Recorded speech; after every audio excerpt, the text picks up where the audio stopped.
Selamat sore Jemaat Elvi Nation. Dimanapun saudara berada sore pada hari ini adalah minggu-minggu yang terakhir, hari-hari yang terakhir di tahun 2022. Kita segera akan masuk ke 2023 dalam waktu yang tidak lama lagi. Dan di akhir tahun ini saya ingin mengingatkan kita bahwa Tuhan sudah sediakan perkara yang baru buat kita untuk tahun 2023. Mari kita satukan hati, kita akan berdoa. Tuhan, kami mengucap syukur karena kami menyembah Allah yang hidup, Allah Alfa dan Omega yang tahu di akhir apa yang akan dan sudah terjadi di dalam mata-Mu dalam kehidupan kami anak-anak-Mu. Kami tahu Tuhan, apa yang kami tidak tahu Engkau tahu, apa yang kami ragu-ragu yang tidak yakin Engkau sudah ada di sana. Dan Engkau katakan kepada kami masa depan kami baik. Itu sebabnya pada hari ini kami mau menyembah Engkau karena Engkau adalah Allah yang baik. Terima kasih Tuhan, di dalam nama Tuhan Yesus. Amin.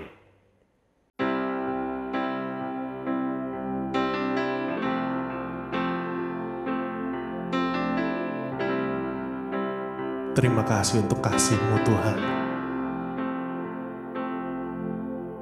Kasih-Mu tiada bertepi, hati-Mu tak terselami. Betapa baiknya Engkau, ku bersyukur padamu. Perkenanan-Mu ya Tuhan nyata di dalam hidupku. Sungguh Kau yang termulia, jiwaku pun menyembah. Ku angkat hatiku, tinggikan nama-Mu, karena Yesus Kau anugerah terbesar. Ku naikkan syukurku untuk kemurahan-Mu. Hanya Yesus Kau anugerah terbesar.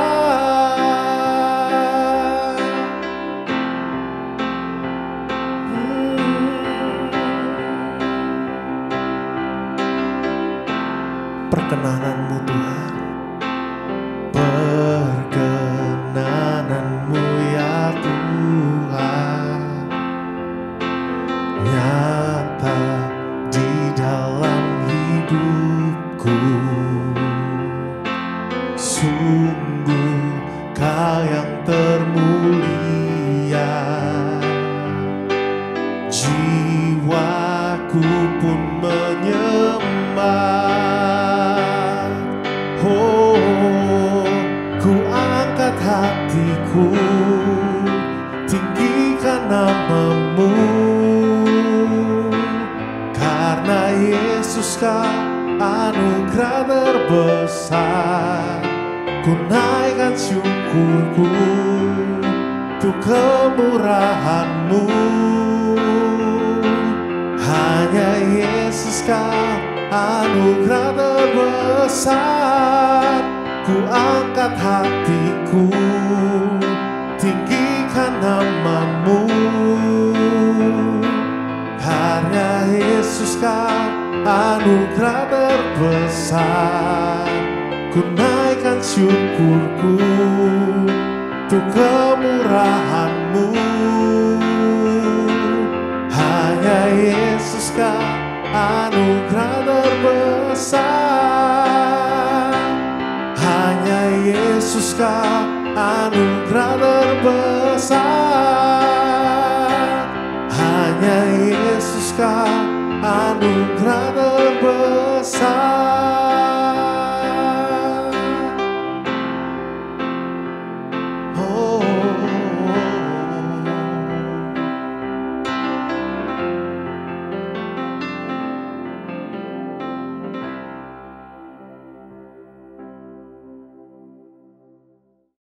Saudara, hari ini saya mau bicara tentang yang baru dan yang lama.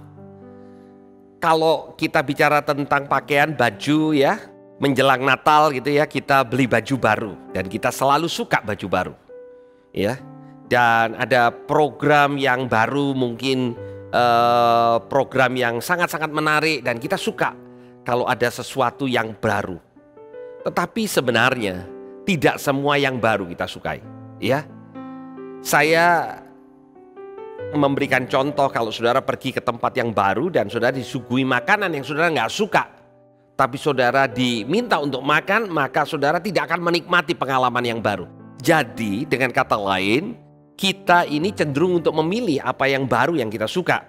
Dan kita cenderung juga untuk menikmati yang lama yang kita suka. Jadi selama yang baru itu kita sukai, kita akan berubah. Tetapi kalau yang baru itu tidak kita sukai, kita cenderung untuk stick, untuk bertahan dengan yang lama. Dan prinsip ini Tuhan Yesus perlihatkan kepada murid-muridnya di awal pelayanannya. Saya ingin mengajak saudara untuk membaca Markus pasal yang kedua, mulai dari ayat yang ke-18. Dikatakan pada suatu kali ketika murid-murid Yohanes dan orang Farisi sedang berpuasa, datanglah orang dan mengatakan kepada Yesus, "Mengapa murid-murid Yohanes dan murid-murid orang Farisi berpuasa tetapi murid-muridmu tidak?" Jawab Yesus kepada mereka, "Dapatkah sahabat-sahabat mempelai laki-laki berpuasa sedang mempelai itu bersama dengan mereka? Selama mempelai itu bersama dengan mereka, mereka tidak akan berpuasa. Tetapi waktunya akan datang, mempelai itu diambil dari mereka dan pada waktu itu pun mereka akan berpuasa." Saudara, kembali orang mengatakan kepada Yesus tentang apa yang mereka lihat selama ini sebagai perkara yang baik, sebagai sesuatu yang harusnya menjadi standar. Orang-orang yang mengikuti seorang rabi atau seorang guru, apalagi guru itu terpandang, perlu punya standar. Dan ini yang dipertanyakan oleh orang-orang yang datang kepada Yesus pada waktu itu, dengan membandingkan Yesus kepada apa yang dilakukan oleh Yohanes Pembaptis dan juga orang-orang Farisi. Jadi dengan kata lain, kalau murid-murid Yohanes Pembaptis dan orang Farisi berpuasa, mengapa murid-murid Yesus itu tidak?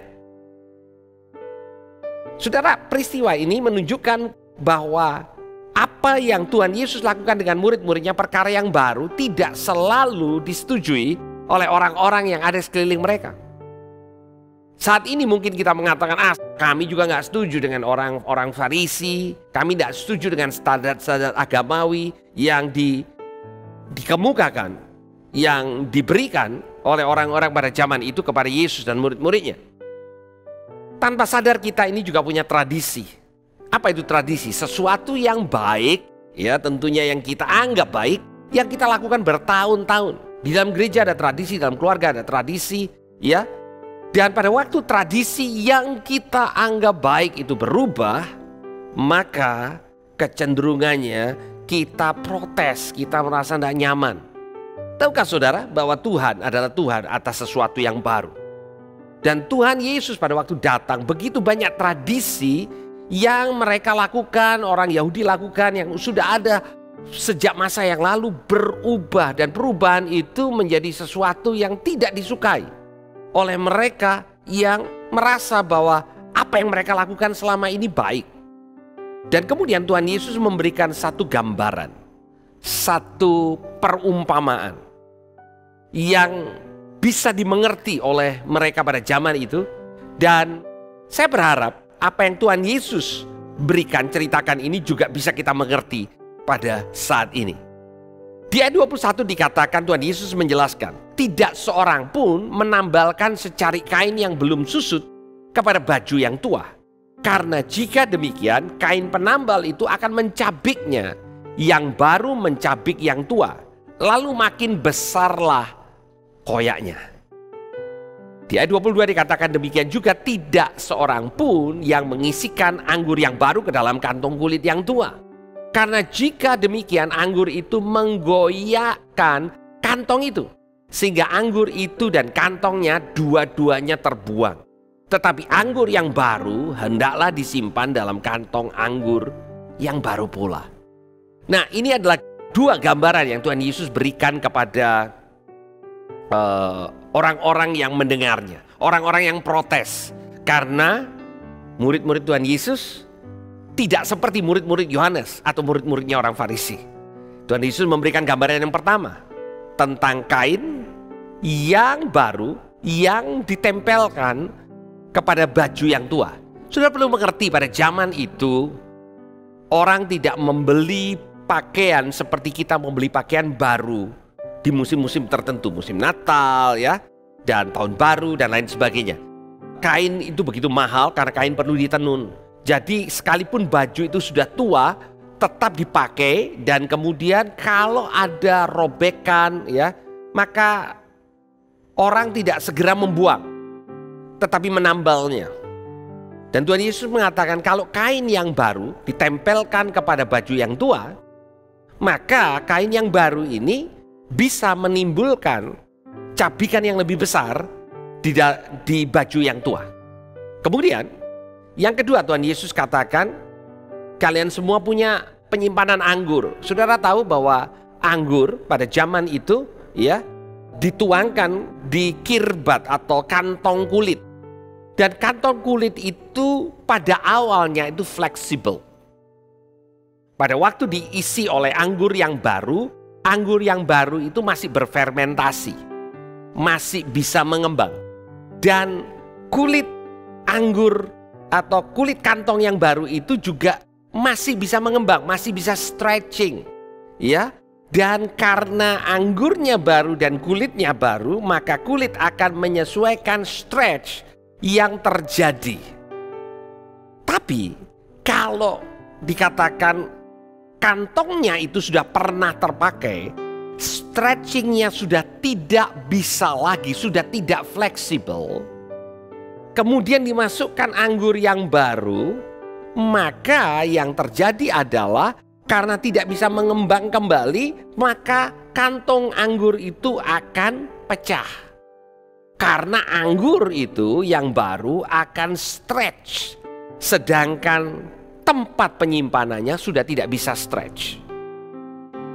Bapak, Ibu, Saudara, ada yang mengatakan perumpamaan ini bicara tentang orang dengan usia tertentu yang tidak fleksibel lagi.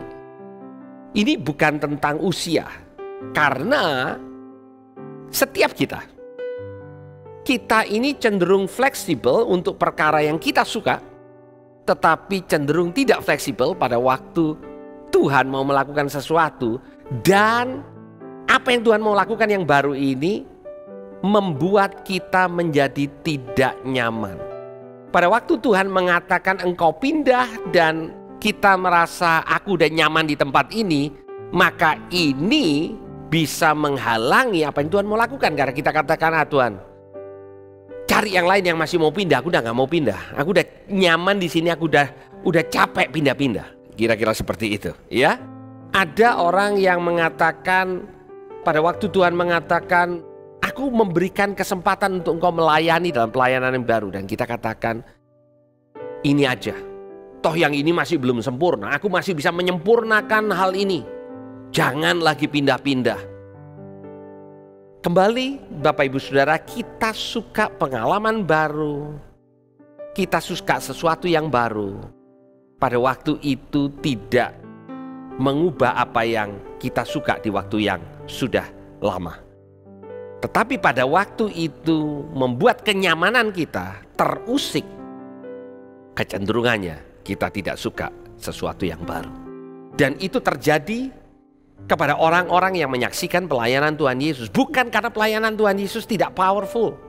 Bukan karena mereka tidak menikmati mujizat yang ada. Tetapi ada hal-hal tertentu di dalam pelayanan Tuhan Yesus yang membuat mereka harus berubah dari cara mereka yang lama.